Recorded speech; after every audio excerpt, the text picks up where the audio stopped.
사랑하는 성도님들과 함께 나눌 말씀은 다니엘서 1장 1절에서 7절까지의 말씀입니다. 핵심적으로 살펴볼 말씀은 1절에서 5절까지의 말씀입니다.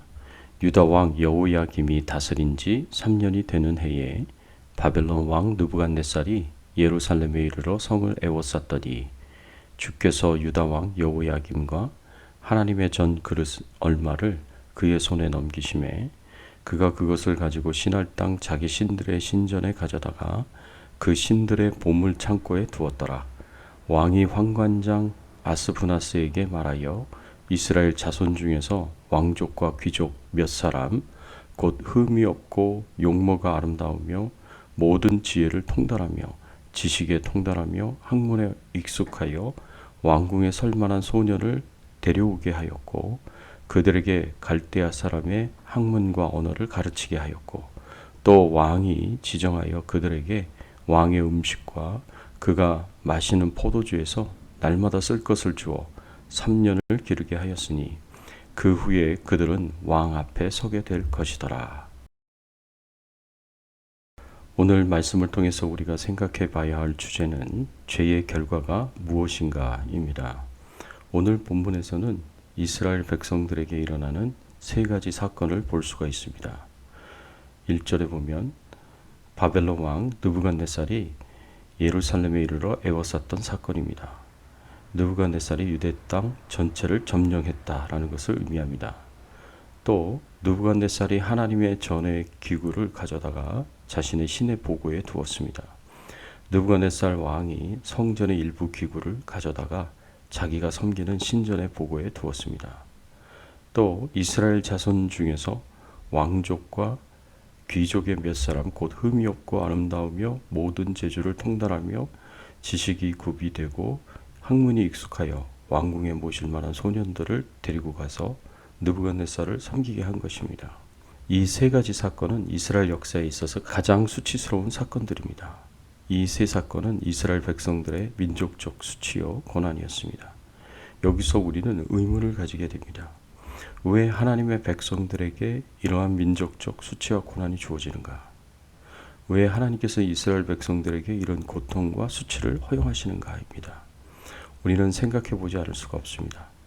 우리가 잘 알고 있듯이 이스라엘 백성들은 하나님께서 선택하신 민족이었고 약속을 주신 민족이었고 축복하시는 민족이었습니다. 그럼에도 불구하고 하나님께서는 하나님의 백성에게 수치와 고난을 주셨습니다. 우리는 여기서 한 가지 중요한 하나님의 교훈을 발견하게 됩니다. 죄의 결과가 무엇입니까? 죄악은 고난과 수치를 가져옵니다. 오늘 우리가 읽은 본문 1절에서 7절의 사건들은 이미 하나님께서 예언하신 내용이었습니다. 바벨론이 유대 땅을 정복하는 것과 성전의 기구들을 빼앗아 자신들의 신전의 보고에 두었다는 것, 그리고 유대 땅의 왕족 또는 귀족의 자손들이 느부갓네살을 섬기게 된다는 사실은 이미 오래전에 하나님께서 예언하신 사건이었습니다. 하나님의 백성이 이렇게 정복을 당하고 빼앗기고 포로로 잡혀가는 이 수치와 고난의 원인은 열왕기하 20장과 역대하 32장에 기록된 히스기야 왕 이야기와 직접적으로 연결이 됩니다. 우리가 잘 알다시피 히스기야 왕은 유대의 종교 개혁을 일으킨 위대한 왕이었습니다. 그런 히스기야 왕이 말년의 때에 병을 얻어서 곧 죽게 된다는 하나님의 말씀을 듣습니다. 그때 히스기야가 낯을 벽을 향하여 돌리며 통곡하면서 하나님께 기도했습니다. 그러자 하나님께서 히스기야 왕의 기도를 들으시고 그의 병을 고쳐주셨을 뿐 아니라 생명을 15년이나 연장시켜 주셨습니다. 그리고 그 기도 응답의 표적으로 일용표의 그림자가 10도나 뒤로 간 것을 하나님께서 행하셨습니다. 이렇게 하나님의 은혜와 기적으로 히스기야 왕이 나았다는 소식을 들은 바벨론은 사자들을 보내어서 히스기야의 쾌유를 회복을 축하해 주었습니다. 그때 바벨론의 사자들이 히스기야 왕에게 요청한 것이 있습니다. 역대하 32장 31절의 말씀에 보면 그러나 바벨론 방백들이 히스기야에게 사신을 보내어 그 땅에서 나타난 이적을 물을 때에 하나님이 히스기야를 떠나시고 그의 심중에 있는 것을 다 알고자 하사 시험하셨더라. 바벨론의 사자가 히스기야에게 그 땅에서 나타난 이적을 물었습니다. 여기서 바벨론 사자가 물었던 이적은 히스기야에게 나타난 하나님의 치유의 은혜를 가리키는 말입니다. 완전히 죽을 수밖에 없었던 히스기야가 깨끗이 나음을 입을 수 있도록 도우신 하나님의 기적적인 도우심에 대해서 바벨론의 사자는 히스기야에게 물어왔습니다. 그런데 이런 요청에 대해서 히스기야가 어떻게 대답합니까? 당연히 하나님께서 자신을 치료해 주시고 생명을 연장하여 주시고 그 응답의 표시로 일령표의 그림자가 뒤로 10도나 물러간 표적들을 말하고 간증해야 할 히스기야가 엉뚱한 대답을 합니다.